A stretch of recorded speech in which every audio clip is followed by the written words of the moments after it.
In Chapter 3, we're going to deal with the topic called systems of equations. They start out kind of basic in section 3.1, and then we get into some applications in 3.2, like story problems. And then we will be getting into much more complicated systems in section 3.3. So to start off, we're going to talk about some more simple ones and just some techniques to solving them. Now, a system of equation is essentially just a situation where you're going to solve multiple equations all together, all at one time. Okay, usually we're just going to deal with two, but later on we'll deal with more. An example of a system of equations might be something like y equals 2x minus 1 and y equals negative x, let's see, negative x plus 5. Okay, so that would be a system of equation. We've got two equations there, and essentially we're going to be solving them together. Typically the notation that we use is to put a brace on the left side just to group them together. I don't know why we don't put it on the right side, but we don't. Okay, now when we solve a system with two equations, basically the idea is we're trying to find ordered pairs or points that satisfy both equations at the same time. Okay, there's an infinite number of points that satisfy each equation individually. So the first equation here, there's lots of ordered pairs. You plug in an x, you get out a y, and you can do that an infinite number of times. So there's an infinite number of things that satisfy this first equation. Same for the second equation. But generally speaking, there's going to be one point or one ordered pair that will satisfy both of them, that will make both equations true. Sometimes there's more than that. Sometimes there aren't any, and we'll talk about those sort of anomalies in a little bit. So one way to determine that is to graph them. Okay, so if I plot the graph of the individual equations, all of the points on the graph of the first one are solutions to that equation. All of the points on the graph of the second one are solutions to that equation. And so any point that's on the graph of both will be a solution to the system. Okay? And those turn out to be intersection points. So by definition, systems of equations are two or more equations solved at the same time.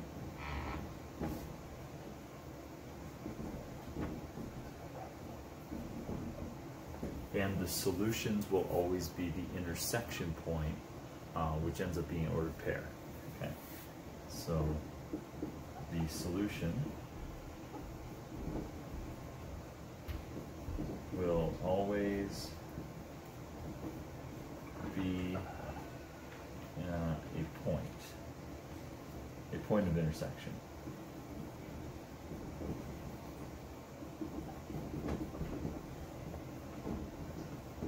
Okay, so just a quick summary, that's what we're looking for. Okay. Now,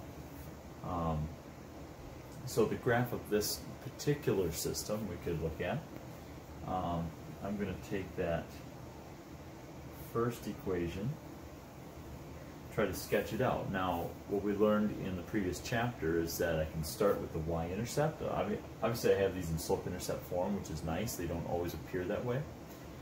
But I'm going to take the y-intercept as my starting point here, and then I'm going to use the slope to find other points. So let's put some marks on my axes, -1, -2, -3, -4, -5. Let's go 5 in each direction. 2, 3, 4, 5. 1, 2, 3, 4, 5.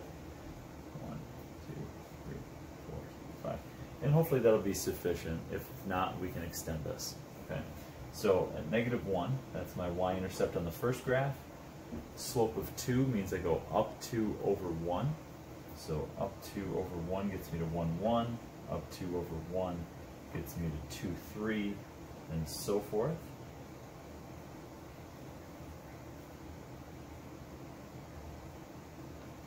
And I can sketch that graph.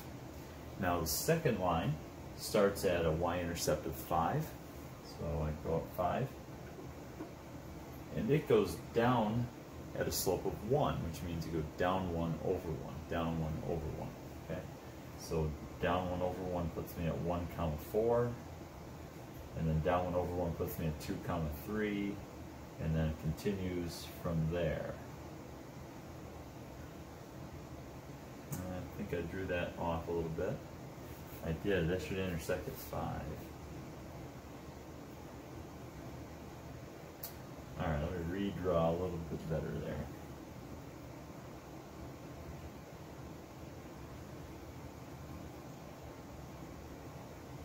Okay, that's a little better.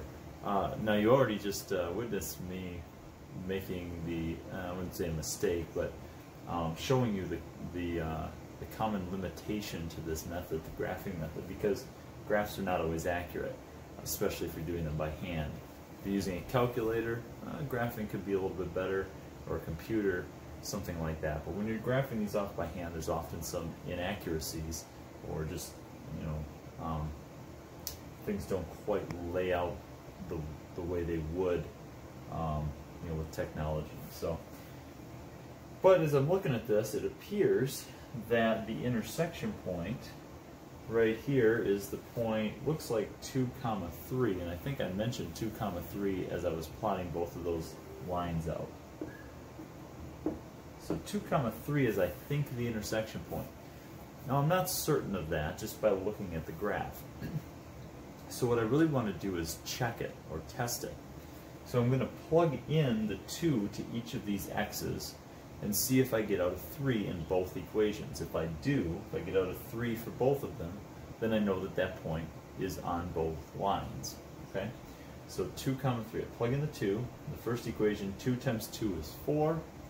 4 minus 1 is 3. So that worked out. When I plug it into the second equation, I get -2. And -2 plus 5 is also 3. So that worked out. Okay? So when we solve a system of equations, our solutions should always be in the form of a solution set, just like when we solved equations. Okay, so the solution set, in this case, is the set containing not just a number, but an ordered pair, or a point. So it's going to be the point 2, 3. So there's my ordered, or that's my set containing an ordered pair. It's the solution set. Okay. Now this graphing method, and it is given kind of a formal name, it's the graphing method for solving systems. This graphing method is useful. It's somewhat simple once you are comfortable with graphing. The problem with the graphing method, like I said, is it's very inaccurate, and it doesn't really work well if your numbers are not nice. So like if you have decimals or fractions or really big numbers like you know, 1024 for your y-intercept or something, you don't really want to be graphing those sorts of things. So graphing works well for certain situations, and it's good for an illustration, but it's not the most practical method. So there are two what we call algebraic methods where you're solving things that we'll show you in the next couple videos. Before I do that though, I do want to show you a couple other, I've talked about those anomalies, those weird situations where you have maybe lots of solutions or no solution, and that can happen in different scenarios. So let me erase some of this and I'll show you those.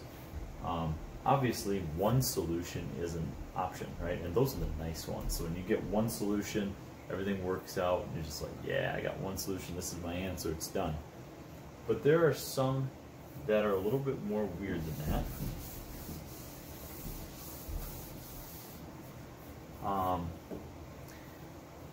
You could have a situation where the lines never actually intersect. We talked about this at the end of chapter 2, where you have two parallel lines, right? The two lines run parallel, they never intersect. And so if you had a system containing two parallel lines, you would have no solution. There's no intersection point. An example of that, so here there's the parallel lines. Better write this out. And parallel lines have no solution. Okay, so a quick example of a system that might have parallel lines could be something like 2x minus y equals 5. Now this is in what we call standard form. It's not in slope-intercept form. I think most of your systems will have the equations in standard form rather than slope-intercept form. So it's just where you have your x and y on the same side. Let's see.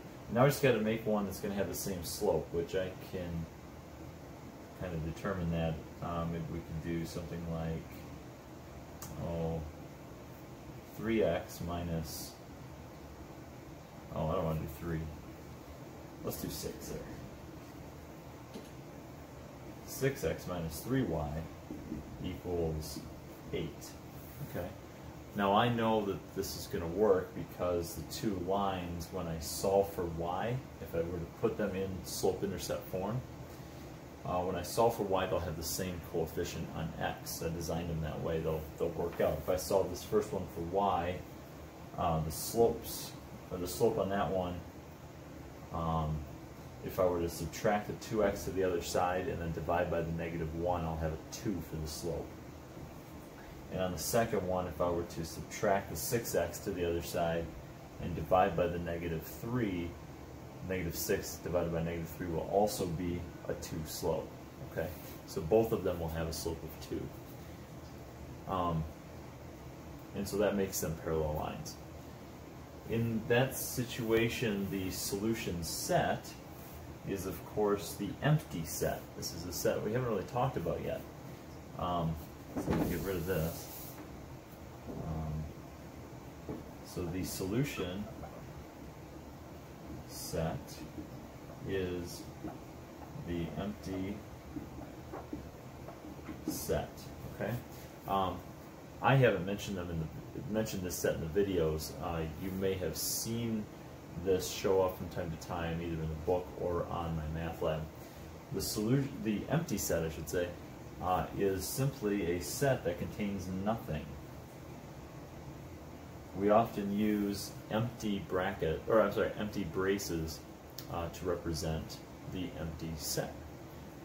Sometimes you'll also see this notation, a circle with a slash going through it, to represent the empty set. I don't like that as much because some people write their zeros that way, and so it kind of looks like a 0. I would prefer this, but I think my math lab sometimes will take this as well, so I'm not really sure what my math lab will have for you. You may just want to follow the directions on my math lab and do what it tells you to do. Okay, I would take either one, but again, I prefer the empty set of braces for that. The other weird situation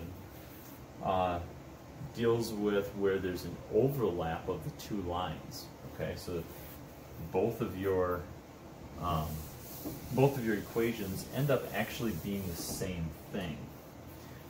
Now this can happen for a variety of reasons, but anytime that happens, you'll have basically one equation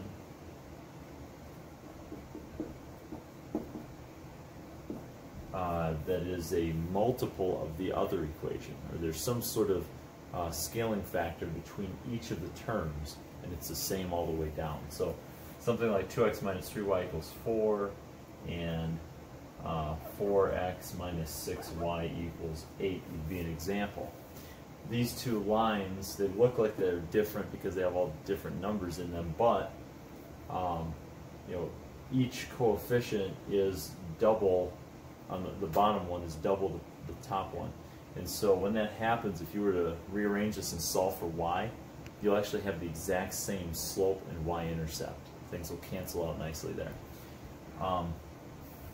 So this is a situation where you have two overlapping lines, in which case they actually intersect at an infinite number of places.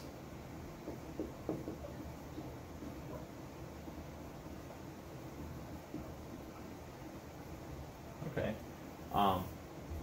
And so if there's an infinite number of solutions there, now we've got to try to represent that in some way, because it's not every point on the plane. There's an infinite number of points, but there's specific points. They're the ones that lie on this line. This graph does have a specific line, okay? It's just two copies of that line. That's okay. And so to write the set form for this, we need to somehow represent every point on that line without having to list them all off. So set builder notation is really the optimal way to do this. And typically what we'll do is we'll set up our set builder. Remember that we have this vertical line in the set builder notation where on the left you have the objects in the set, what they look like, and on the right you have their property.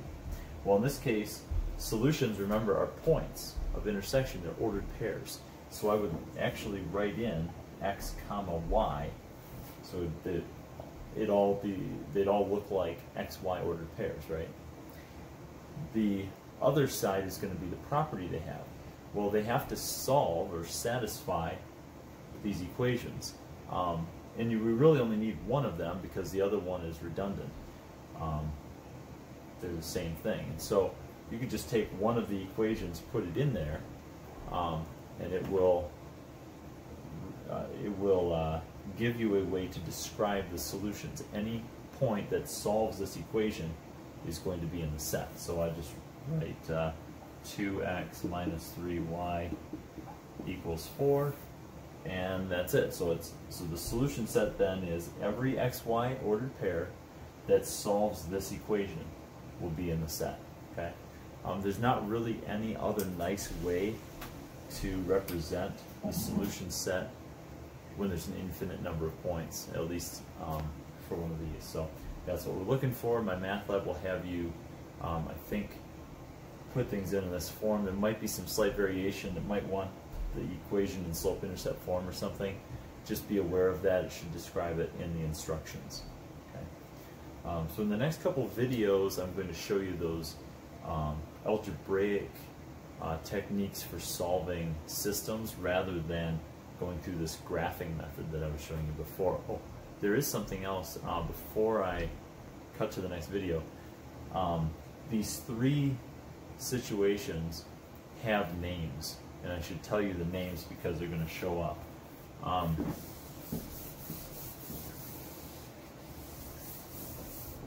So any system that has solutions is called a consistent system.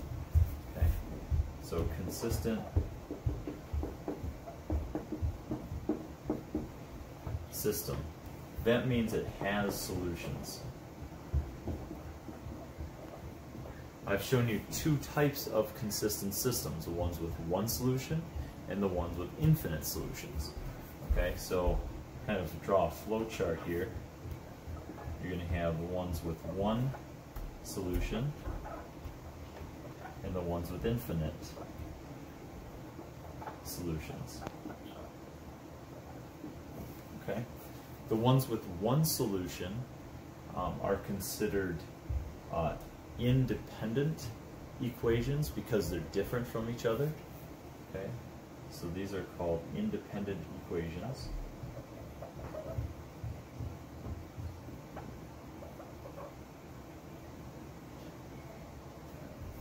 Or independent lines, you could think of it that way. And then the other side here, the infinite solutions, those are called dependent equations because they're the same thing. One depends on the other. If you know one, you know the other. Okay, so those are dependent equations. So we have consistent systems with independent equations that have one solution consistent systems with infinite solutions going to have, or those are dependent equations. And then finally, the inconsistent systems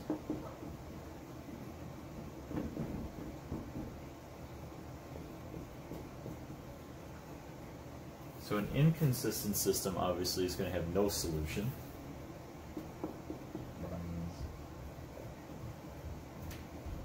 There's only one type of inconsistent system for systems with two equations. There's some other ones for bigger systems, but these are going to be the parallel lines, right? So this is no solution, and it's a system with parallel lines. All right. So those are your different types of systems. Your consistent is the independent and dependent. Your inconsistent works with parallel lines.